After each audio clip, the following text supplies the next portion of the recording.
Bienvenidos a tu programa Brújula Médica, buscando el norte de tu salud, por aquí, por la televisora de la Fuerza Armada Nacional Bolivariana, TVFAN. Les habla la Teniente Coronel María del Valle Guerrero, pediatra neumonólogo, complacida nuevamente de estar con ustedes.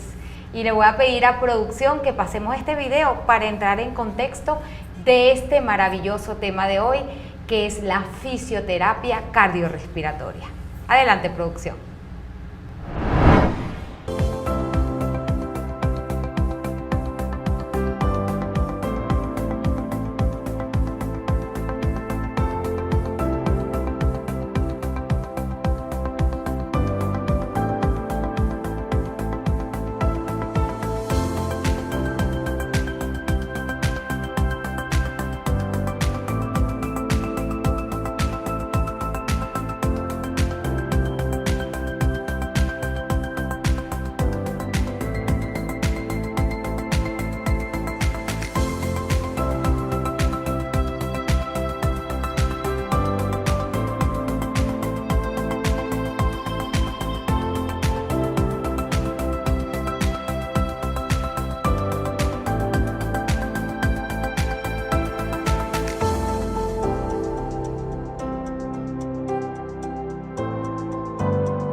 Gracias, producción, por ese maravilloso video.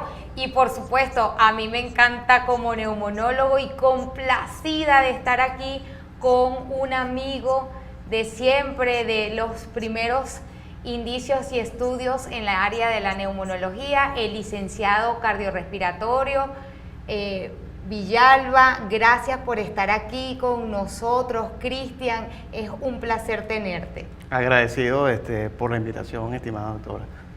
Cristian, quisiéramos saber realmente qué es la fisioterapia cardiorrespiratoria. Algo que quizás pues tiene mucho tiempo de evolución, pero en este momento de 2 años para acá está en el tapete. Sí, bueno, fíjate, Mari, hay algo muy importante. Del inicio de la pandemia nosotros hemos centrado sobre todo nuestra atención en lo que es el lavado de manos, la protección, el distanciamiento, sobre todo para protegernos nosotros y para proteger a los que están a nuestro alrededor. Pero es de suma importancia y cabe destacar la fisioterapia cardiorrespiratoria, sobre todo en aquellos pacientes que quedan con esas secuelas tanto cardíacas o pulmonares que limitan lo que es los volúmenes y capacidades pulmonares. Es para nosotros muy importante esta terapia cardiorrespiratoria porque tú lo has dicho, estamos cerquita, somos vecinos y son 2 órganos blancos que depende la vida de un paciente del funcionalismo de ellos. ¿Cuál es el objetivo realmente de la fisioterapia cardiorrespiratoria? Bueno, el objetivo principal es disminuir esa sensación de disnea que refiere el paciente, esa sensación de dificultad para respirar, de ahogo que nos están refiriendo. También dentro de los objetivos está mantener y aumentar los volúmenes y capacidades pulmonares, así como evitar posibles complicaciones y, por supuesto, mejorar la calidad de vida del paciente. Licenciado, cuando nosotros hablamos de disnea, para que nuestros televidentes estén en contexto de las terminologías, pues siempre dice, tal paciente tiene disnea. ¿Qué es la disnea realmente? Es esa sensación que nos refiere el paciente cuando nos llega, que nos dice, bueno, doctora, licenciado, yo estoy caminando, por ejemplo, de aquí y doy unos pasos, 20, 30 pasos, y siento que estoy cansado. Para reincorporarme, estoy sentado, estoy acostado y quiero reincorporarme a la marcha, siento que me canso. Eso no es normal. Correcto. Y esa sensación de dificultad para respirar, esa disnea que puede ser progresiva, ¿es igual en niños y adultos? Y hasta en el adulto mayor. Claro. ¿No hay diferencia? No, no hay diferencia. ¿Cómo saber que un bebé, por ejemplo, un lactante menor de unos 3 meses tiene disnea? Oye, en el paciente pediátrico, por lo general se presenta con la tos. Ves tirajes intercostales, subcostales, hay una serie de evaluaciones que nosotros tenemos presentes Y eso es lo que estamos observando en el paciente. Los padres refieren que, mira, el niño tose mucho de noche, le escucho a veces un sonidito, un pitico, y ahí es cuando también, cuando nos trae, que lo evaluamos, en la auscultación pulmonar es cuando nos damos cuenta que el paciente, por ejemplo, cursa con una sibilancia. ¿Okay?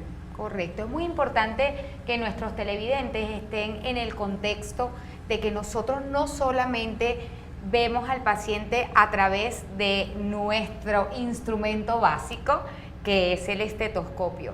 Nosotros empezamos el examen físico con una inspección, luego pasamos con una palpación y una auscultación, como lo dijo usted, licenciado. Pero las mamás, porque este tema en los niños, dicen, es muy importante, se dan cuenta cuando el niño se le hunde todo lo que es los arcos costales, tiene un hundimiento a nivel del esternón. Para nosotros eso tiene una terminología, pero yo quiero que usted allí en esa cámara esté en contexto, porque un niño puede hacer una parada cardiorrespiratoria. ¿Es correcto? Eso es correcto. Entonces es muy importante estar en esto. Y en los niños nosotros podemos evidenciar también cambios de coloración. Así mismo es. ¿Qué tipo de coloración se puede evidenciar en los niños cuando hay patologías respiratorias? Es importante, sí, cuando el paciente cursa con estos procesos inflamatorios, frente a la auscultación pulmonar, como lo dijo la doctora, nosotros nos guiamos mucho por la auscultación pulmonar, escuchamos la sibilancia, que es esa estrechez que es en la vía respiratoria. Si el paciente al bajar los niveles, tenemos los equipos también de saturación, cuando bajan los niveles, puedes ver en las uñas, ese color en las uñas se torna como un color violeta, al igual que en la coloración de los labios. Es importante. Y rescatando un poco el uso de los instrumentos, yo creo, licenciado, que nadie sabía que era un saturómetro hasta que llegó el COVID. Así es. Lo sabíamos nosotros, Así que es nuestra área, ¿verdad? Así es. Ahora casi que hay un saturómetro por familia. Correcto. O cada uno tiene por ahí uno guardado. Hoy se ha convertido en un elemento fundamental, es así. Es correcto. ¿Podemos decirle, mi licenciado, a nuestros televidentes cuáles son los niveles de saturación normal en un ser humano? Los niveles de saturación normal deben estar por encima de un 95%. Y nosotros podemos, a través de la disminución de la saturación, catalogar alguna insuficiencia respiratoria. Sí, claro. ¿Cómo sería algo grave que el paciente tiene que salir a una urgencia, a una emergencia? Cuando una saturación baja de un 90% de la saturación, ya es un signo de alarma. En conjunto, por supuesto, con los otros síntomas que hay que evaluar. Si el paciente refiere dificultad respiratoria, mira, siente una opresión torácica, hay que estar muy pendiente con ese paciente, sobre todo si la saturación está bajando el 90%. Crítico ya cuando la saturación te llega al 70, 60%, ya tiene que trasladarlo a una unidad de cuidados intensivos. Esto es muy importante para todos nuestros televidentes. La saturación normal realmente es entre 97 y 99. 100 tiene el oxígeno, mi licenciado. Así es. Porque hay gente que dice, yo tengo 100 de saturación, es el oxígeno que tiene 100 de saturación. Si nosotros empezamos a ver un detrimento de la saturación, me habla de dificultad respiratoria, y por lo general necesitamos oxígeno cuando esos niveles están por debajo de 92. ¿Esto por qué lo estamos rescatando de las palabras del licenciado? Porque muchas veces ve que un paciente, como tiene el instrumento en su casa, dice tengo 88 y como que voy bien. No, usted tiene que consultar con el especialista para que el especialista te diga si realmente estás en un nivel de insuficiencia respiratoria. Que es importante también aclarar que nosotros declaramos insuficiencia respiratoria tipo 1 y tipo 2 a través de la gasometría arterial. Correcto. Esto es importante que nosotros también digamos, Milicen, que la tecnología en la neumonología, en la fisioterapia cardiorrespiratoria, ha sido un gran catalizador. Antes, ¿cómo se tomaba la saturación en los pacientes? Bueno, realmente, claro, porque es importante que los pacientes sepan que antes nosotros éramos muy cruentos. Antes sí. Antes, perdón, tenías que tomar los gases arteriales. Era muy incómoda esa técnica, ¿ok? Porque es dolorosa sobre todo. Así es dolorosa. Y bueno, afortunadamente hoy en día contamos con estos equipos, la tecnología ha avanzado y ha ayudado y ha beneficiado mucho al paciente. Imagínate que te sientes en una mesa y bueno, vamos a tomarte la muestra de gas arterial y con una agujita tienes que tomar la sangre en arteria. Y eso molesta, esa técnica. Claro. Es dolorosa. Es un procedimiento doloroso. Por eso le hacía la pregunta, para que el paciente y nuestros televidentes estén en el área, sumergidos en este tema tan interesante, porque antes era pruebas cruentas. Todavía nosotros echamos mano de la gasometría arterial, pero gracias al uso de toda esta tecnología de los saturómetros, además que quiero que también me diga, Milicen, que hay saturómetros de distintas gamas, ¿no? Claro. Tenemos saturómetros caseritos hasta saturómetros que utilizamos a nivel de nuestros monitores multiparámetros. Sí, la unidad de cuidado ¿Hay alguna intensivo. diferencia entre usar ese pequeño que podemos usar en casa, que lo compramos hasta en la farmacia, con el multiparámetro? Sí, claro. El multiparámetro es un medidor que nos ayuda a monitorear al paciente durante 24 horas e inclusive tiene una alarma. Esa alarma, por supuesto, va a indicar en el momento que va bajando la saturación, cuando llega a niveles de 92%, como lo comentó hace rato.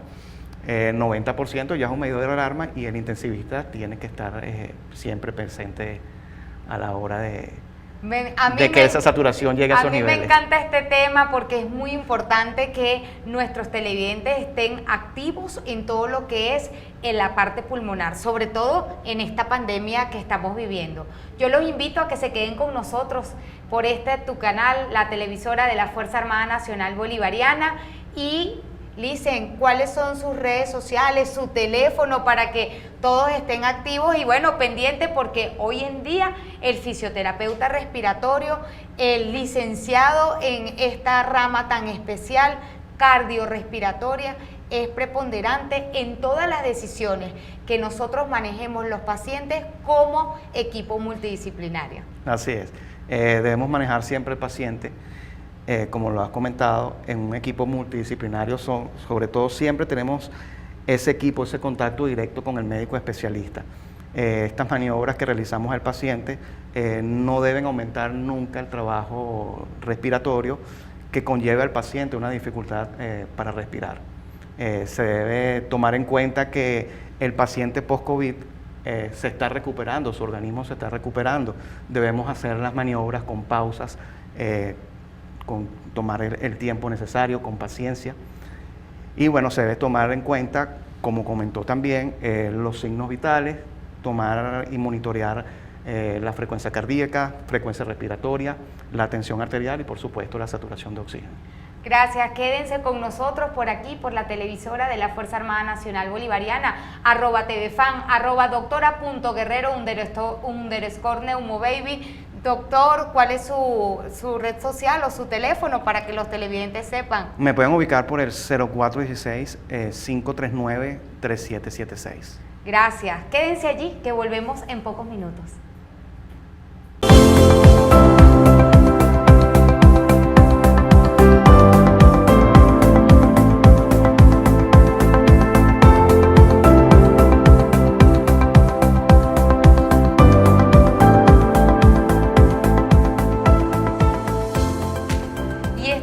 Sociales están muy activas, gracias por continuar con nosotros. Y por aquí tengo una pregunta para usted, mi licenciado, y dice lo siguiente: ¿a quién está indicada la fisioterapia cardiorrespiratoria? Quiero que sepan que esto es con nombre y apellido, cardiorrespiratoria. Sí, la fisioterapia cardiorrespiratoria está indicado a pacientes tanto pediátricos como adultos que estén cursando con el COVID o también estén cursando con el post-COVID. Nos están llegando también pacientes que refieren que durante meses siguen sintiendo un cansancio, es lo que se ha llamado también el long COVID, ese COVID prolongado. ¿Solamente la fisioterapia cardiorrespiratoria, mi licenciado, se utiliza en el COVID o hay otras patologías donde yo utilice la fisioterapia? Hay otras patologías, por supuesto, pacientes que son ebóticos, que son fumadores, pacientes con hiperactividad bronquial, pacientes asmáticos. Ayuda mucho, es muy eficaz la fisioterapia cardiorrespiratoria. Por aquí me hacen una pregunta, @Pedro Manzano, y me dice, los pacientes encamados necesitan fisioterapia cardiorrespiratoria. Para poner en contexto a los televidentes, un paciente encamado es un paciente que ha permanecido o que permanece por cualquier patología mucho tiempo pues en una posición y de cúbito. Pero, ¿cómo le respondemos esto a nuestro televidente? Sí, el paciente encamado, hay una grave dificultad en ello, un grave problema, y es que ellos tienden a acumular secreciones. Entonces tienes que tener mucho cuidado con la higiene bronquial.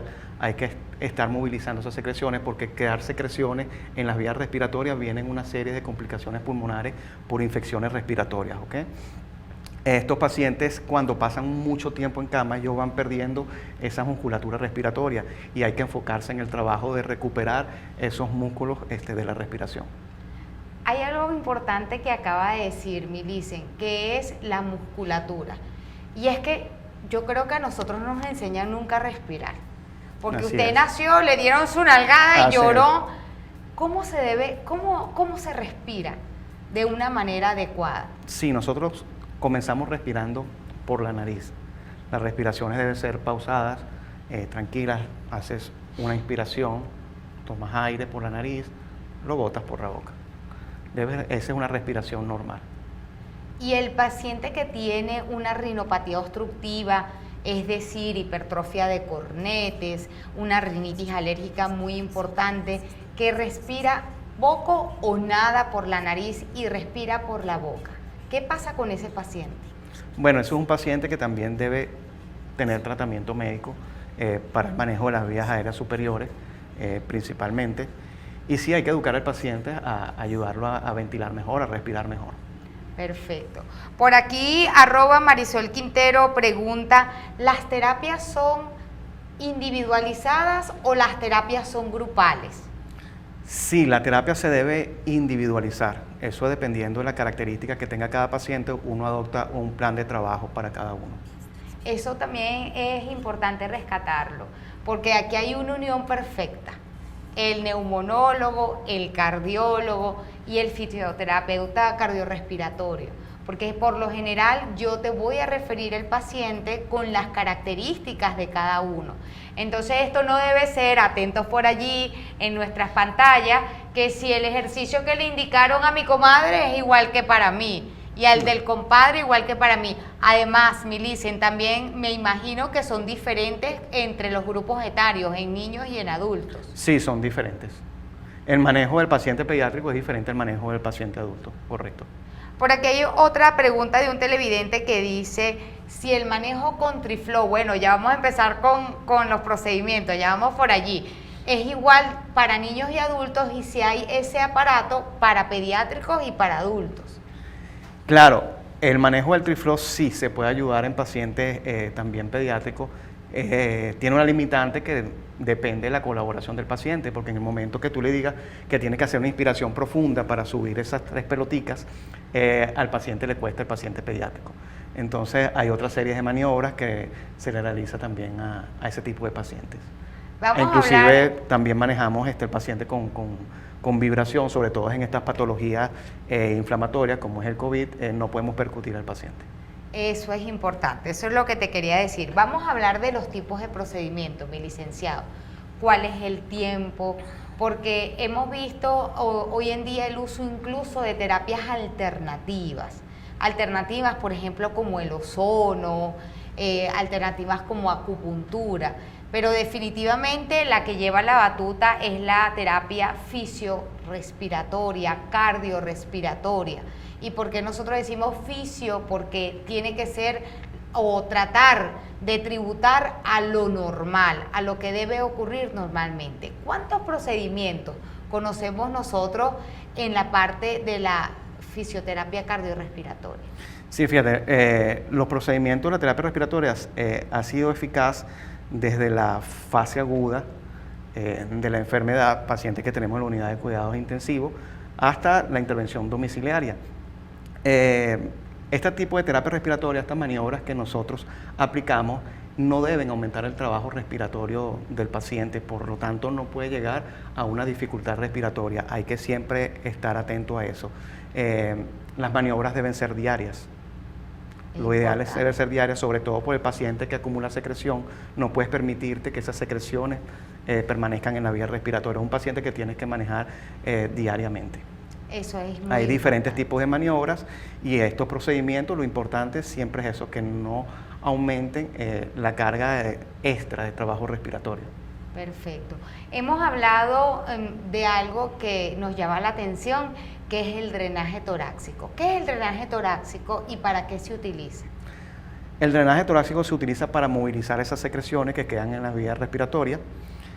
Se llama drenaje postural porque colocamos el paciente en diferentes posiciones para trasladar, movilizar esa secreción al tracto principal de la vía respiratoria. Una vez que las secreciones llegan ahí en esa zona hay mucha presión. Y al paciente al toser, cualquier secreción que llegue ahí va a ser expulsada con más facilidad. ¿Alguna maniobra específica para que ese moco, que es la secreción que por lo menos esté allí, se diluya más rápido? El uso de las nebulizaciones ayuda mucho también en ese trabajo. De hecho, lo ideal también antes de realizar la maniobra del drenaje postural es nebulizar con anterioridad al paciente. Importante explicar que para las nebulizaciones nosotros utilizamos varios tipos de medicamentos, entre estos broncodilatadores y esteroides, y cada uno tiene su función, mi licenciado. Así es. Y yo quisiera que usted más o menos explicara la función del broncodilatador y del esteroide, porque hay un mito que la gente dice, yo no lo voy a utilizar porque me voy a hacer adicto a. Vamos a desmitificar eso, mi licenciado. Así es. Nos llegan muchos pacientes que, por supuesto, refieren esa inquietud. Se usa, como usted lo ha dicho, doctora, siempre trabajamos en conjunto el especialista, el neumonólogo con el licenciado cardiorrespiratorio. Se utiliza el broncodilatador. El broncodilatador va a dilatar los bronquios. ¿Y qué hace el esteroide? Baja la inflamación a nivel bronquial. Al hacer eso, imagínense que tengamos un espacio que normalmente el pulmón funciona como un acordeón. En el momento que hacemos una inspiración, tomas aire y cuando hace la expiración es cuando vas botando aire, ¿ok? Él funciona como un acordeón. Esa se ve limitada a lo que se llama ese compliance, esa distensibilidad pulmonar cuando hay estos procesos inflamatorios como es la COVID-19. Y por supuesto es fundamental el uso acá de los broncodilatadores y de los antiinflamatorios. Entonces es importante que cada uno tiene su función y además que hay, digamos, un background en el mercado bastante importante y que si usted tiene comorbilidades puede utilizar uno u otro. Entonces debe acudir al especialista siempre para que le indique. Eso es importante, no se deje llevar porque el que usó el cuñado, el primo, porque vemos muchas veces eso y te dicen, me causa mucha taquicardia. Y es importante rescatar que este tipo de broncodilatadores son cronotrópicos y nootrópicos positivos, es decir, te van a aumentar el latido cardíaco, te van a dar algo de temblor distal, pero que va a ser por un tiempo o un margen pequeño. Entonces es importante que no se asusten ante estos síntomas. Sí, claro, y siempre lo ideal es que el fisioterapeuta respiratorio, cardiorrespiratorio, eduque también al paciente sobre el uso correcto de los inhaladores. Hemos visto muchos errores, pacientes que se están nebulizando, por ejemplo, un paciente pediátrico y la mamá le está dando de pecho y le está colocando la mascarita. Entonces, esos son errores que se deben ver al momento y decirle al paciente, no, mira, esa no es la manera adecuada que lo estés nebulizando. El paciente debe estar bien sentado, bien derecho, lo puedes colocar de la espalda de él en tu pecho, en el paciente pediátrico, y colocarle la mascarilla que le cubra bien la nariz y la boca, porque si no, no haces nada, el medicamento no va a llegar a la parte más lejana de los pulmones y por lo tanto el paciente no va a mejorar. Entonces es un tema también de educación hacia el paciente y creo que nuestro trabajo en conjunto, siempre lo hacemos, educar al paciente. ¿Por qué es necesario, mi licenciado, ya para cerrar esta parte, porque estas redes sociales están con unas preguntas, el uso de dispositivos, vamos a decir un nombre comercial como el aerochamber, por ejemplo, el Botelmas? ¿Por qué se necesitan dispositivos para hacer terapias inhalatorias? Y después voy a dejar una pregunta al aire que vamos a responder en el siguiente espacio. ¿Es igual utilizar el inhalador directo o con el dispositivo? Fíjate, Lo ideal es usarlo con una cámara espaciadora, como lo estás comentando, el dispositivo, muchos lo conocen como Aerochamber, Botelmax, porque el paciente no tiene la coordinación, el inhalador, el dispositivo presurizado. Tú en el momento que quitas la tapita debes agitar el medicamento, colocarlo, pulsarlo y hacer una inspiración profunda. Muchos pacientes no tienen esa coordinación. Si no tienen esa coordinación, el medicamento es cuando el paciente dice, oye, pero sí, es que yo noto que sale un humito hacia arriba. Sí, se está perdiendo el medicamento. Entonces lo ideal es usar, por supuesto, una cámara espaciadora, un aerochamber, donde le cubres bien la nariz y la boca al paciente. En la parte posterior del equipo colocas el dispositivo, lo pulsas y el paciente lo que va a hacer son respiraciones normales y se debe contar de 10 a 20 respiraciones normales, el tiempo prudencial para que se garantice que ese medicamento llegue a la parte más lejana de los pulmones y pueda hacer el efecto necesario, que es para la mejoría respiratoria. Excelente, por eso es tan importante esta unión y esta simbiosis entre el especialista y el terapeuta cardiorrespiratorio. No se aparten de nuestra sintonía, que seguimos con este tema súper importante como lo es la fisioterapia cardiorrespiratoria. Por aquí, por TVFAN, la televisora de la Fuerza Armada Nacional Bolivariana.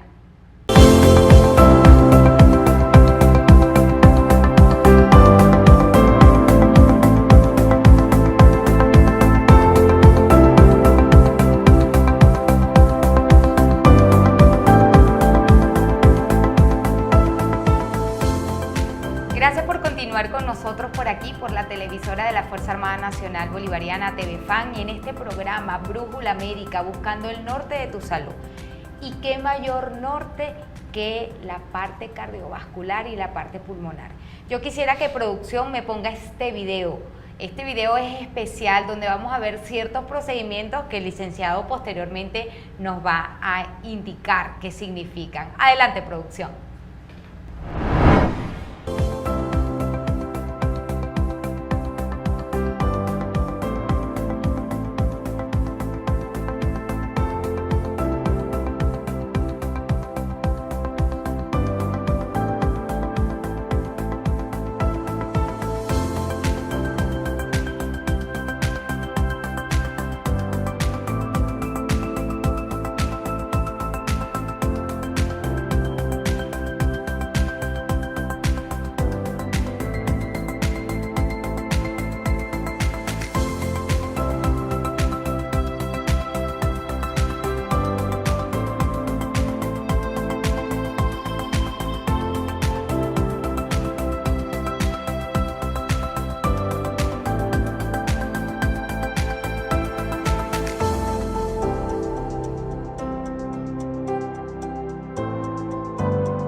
Excelente video. Fíjense que las imágenes a veces dicen un poco más que las palabras. ¿Qué nos puede explicar que vimos en este video, mi licenciado? Es así, mi estimada doctora, como lo está comentando, las imágenes muchas veces nos están hablando más, nos dicen más de lo que uno a veces quiere decirle a los pacientes, comunicarle a los pacientes, informarles.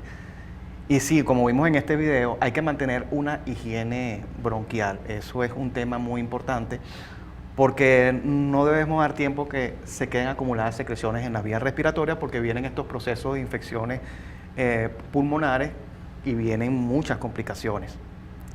Hay que aumentar volúmenes y capacidades pulmonares, sobre todo en los pacientes, tanto cuando están pasando la fase del COVID o el post-COVID, que han tenido dificultad respiratoria. Esos músculos de la respiración, los músculos intercostales, el diafragma, quedan un poco fatigados y hay que ayudar a fortalecer la musculatura respiratoria. Los pulmones quedan muchas veces con patología restrictiva, disminución de los volúmenes y capacidades pulmonares, y mediante estas técnicas de respiración, estas maniobras que realizamos nosotros, ¿qué buscamos? ¿Cuál es la finalidad? Aumentar volúmenes y capacidades pulmonares. Cabe destacar que hay pacientes que han hecho fibrosis pulmonar. Ya eso es un tejido que no se puede recuperar, es irreversible, pero el pulmón tiene esa virtud de que mediante ejercicios nosotros podemos aumentar, podemos ganar ese espacio perdido, podemos aumentar volúmenes y capacidades pulmonares. Eso es importante. Yo quiero recordarle a nuestros televidentes que en el niño pudiese haber algo de regresión, ¿Por qué? Porque el pulmón se desarrolla completamente hacia los 8 años. Por eso es que nosotros podemos tener algo que se denomina sibilancias transitorias y no necesariamente diagnóstico de asma. Eso es importante. Pero entre los procedimientos que vimos, mi licenciado, que lo tenemos aquí hay un protagonista. Yo quiero que me explique, mi licen, qué es este equipo. Voy a tomarlo un momento para que lo vean nuestros televidentes, que nosotros tenemos aquí. Este equipo que es un percutor. Explíqueme, mi licen, ¿qué es este equipo tan especial? Este es un elemento fundamental realmente en la recuperación del paciente, específicamente en la movilización de secreciones. La función principal o la función de ELGESA es movilizar secreciones en la vía respiratoria para trasladarla al tracto principal de la respiración. Esto, a medida que yo hago el drenaje postural, que coloco al paciente en diferentes posiciones, voy haciendo movimiento con este equipo emite ondas y ayuda a desplazar más rápido las secreciones. En pacientes, por ejemplo, como la COVID, que es una patología inflamatoria, no podemos percutir al paciente porque el paciente también se nos complica. Entonces, indicado las vibraciones. Correcto, esto es muy importante que lo sepan nuestros televidentes, mi licenciado, porque no todos los pacientes son candidatos a todas las terapias. Así es. Y rescatamos aquello de que cada paciente es individualizado. Es individual, hay que individualizarlo.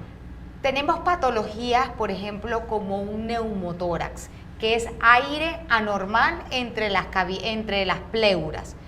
¿Esos pacientes se le puede hacer algún tipo de terapia respiratoria? Sí, hay un equipo, también como lo vieron en el video, que lo utilizamos mucho, que es el Triflow.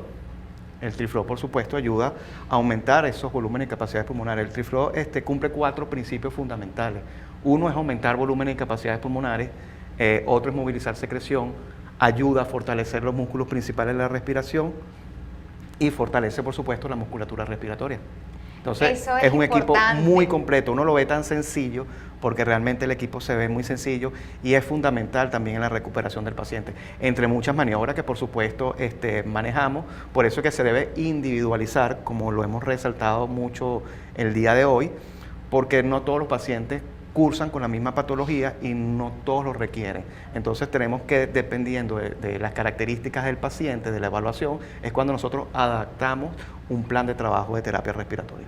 Y usted dijo, mi licenciado, que el Triflow tiene 3 cilindros, que cada uno tiene un volumen distinto. Entonces es importante, yo quiero que usted haga énfasis en eso, porque las personas quieren que el ejercicio salga rápido. ¿Cuánto tiempo tienes que esperar entre un cilindro y otro? ¿Y cuánto tiempo tiene que permanecer esas esferas en la parte superior como para decir, saqué 20 en el Triflow? Así es. El paciente se le debe indicar que esté bien sentado. La postura es muy importante porque ¿qué tenemos que buscar? La expansibilidad pulmonar. Ese compliance, lo que se llama la distensibilidad pulmonar, que el pulmón vuelva otra vez a su posición normal y ganemos también espacio, porque eso es lo que estamos buscando en los pacientes que quedan con estas secuelas pulmonares. Hay que educar al paciente. El paciente debe estar sentado, se debe colocar el equipo de frente, se debe decirle al paciente que debe colocarse la boquilla en la boca, debe quedar bien adosado en los labios y el paciente va a hacer una inspiración profunda y sostenida. A medida que va haciendo esa inspiración profunda y sostenida, vamos a ir viendo que esas esferitas van a ir subiendo. Cuando suben las 3 esferas, lo ideal es mantenerlo el mayor tiempo posible arriba. Hay pacientes que, por supuesto, por la limitación respiratoria, al principio no te pueden subir sino una sola esfera. A medida que van realizando estos planes de trabajo de terapia respiratoria, ellos van mejorando. Oye, mira, sí, Cristian, subí la segunda pelotica y, por supuesto, eso incentiva al paciente. Mira, subí la tercera. Cuando llegas a la tercera, debes mantenerlo el mayor tiempo posible arriba. Puedes mantenerlo unos 5 segundos, 6 segundos. He tenido pacientes que eran pacientes deportistas y, por supuesto, duran más tiempo con la esfera arriba. Tienen más capacidad y volumen pulmonar. Eso es importante. El bien entrenado, 20 segundos ahí para que esté con su 20. Yo de verdad que estoy muy contenta porque es importante, como usted dice, Milicen, educar al paciente en todo lo que significa la fisioterapia respiratoria. Pero quiero que sigan allí con nosotros por tu televisora de la Fuerza Armada Nacional Bolivariana, para el próximo espacio donde vamos a hablar de lo que son los exámenes complementarios en esta súper especialidad que es la fisioterapia cardiorrespiratoria y en unión perfecta con la neumonología y la cardiología. Sigan con nosotros.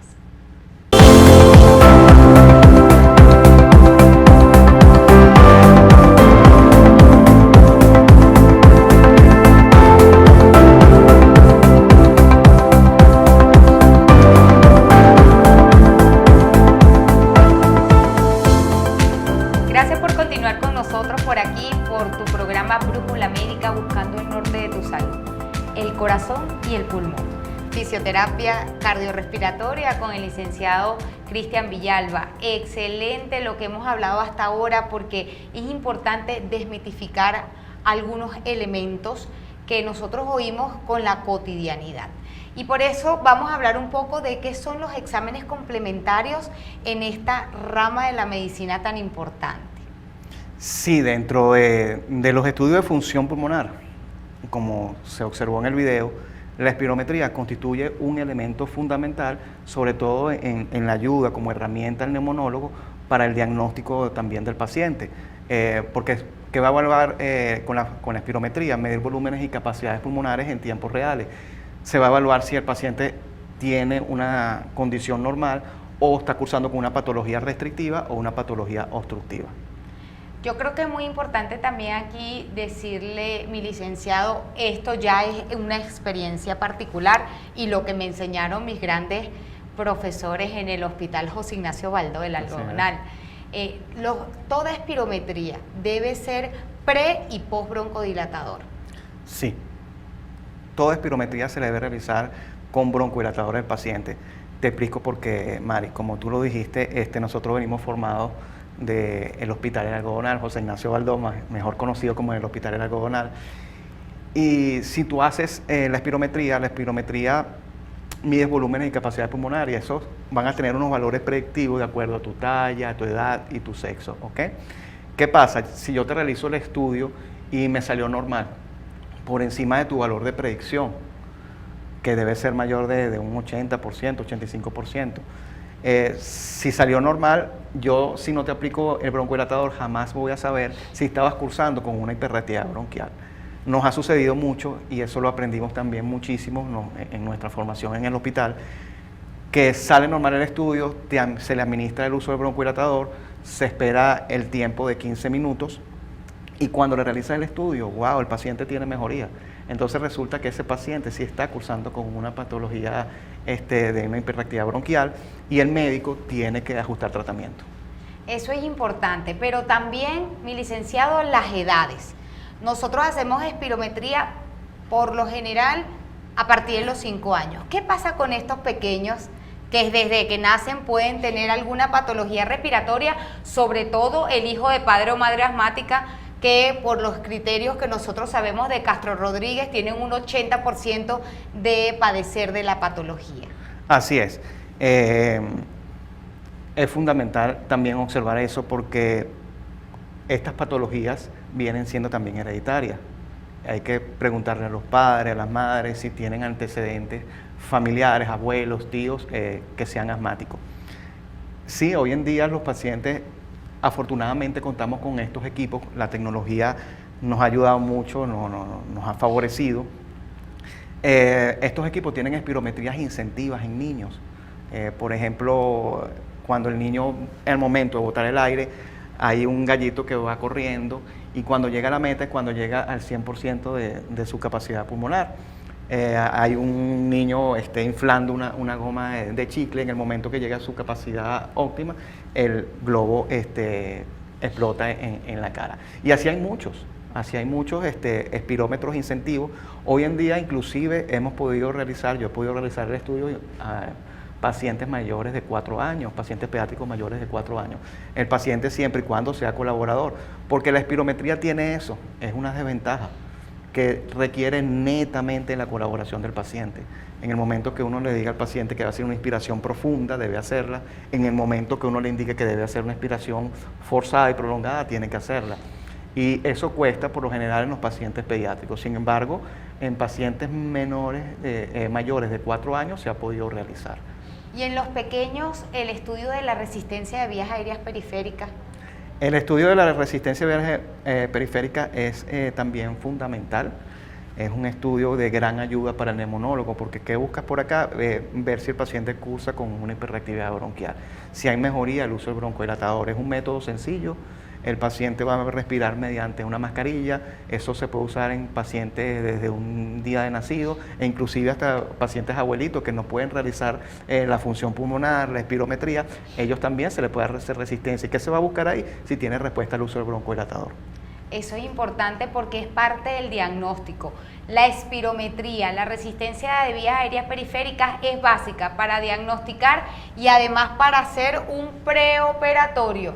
Hoy en día ningún neumonólogo hace ningún preoperatorio sin la función pulmonar y es muy importante. Es muy importante. ¿Tiene algún otro estudio complementario, mi licenciado, que se le solicite a los pacientes cuando estamos estudiando la función cardiorrespiratoria? Sí, ahorita en estos pacientes que están cursando con patologías respiratorias, en el COVID también se están realizando ecos pulmonares.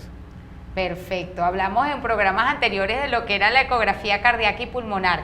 Excelente herramienta, inocua para el paciente y hacerla tantas veces como nosotros deseemos de acuerdo al diagnóstico del paciente. Correcto, así es. Yo no quisiera terminar este espacio, mi licenciado, para, bueno, por supuesto agradecer, pero pedirle, solicitarle cómo nuestros televidentes pueden hacer o qué ejercicios pueden hacer para mantener ese pulmón robusto, ese pulmón sano y además qué otras medidas realizar para este mismo fin. Claro, nosotros cuando yo le estoy realizando la terapia a los pacientes, me enfoco mucho en educar al paciente precisamente por eso. Porque después que yo termine la terapia, lo ideal es que el paciente continúe su vida haciendo ejercicios, porque eso le va a mejorar su calidad de vida. No solamente la parte pulmonar, sino la parte cardíaca también.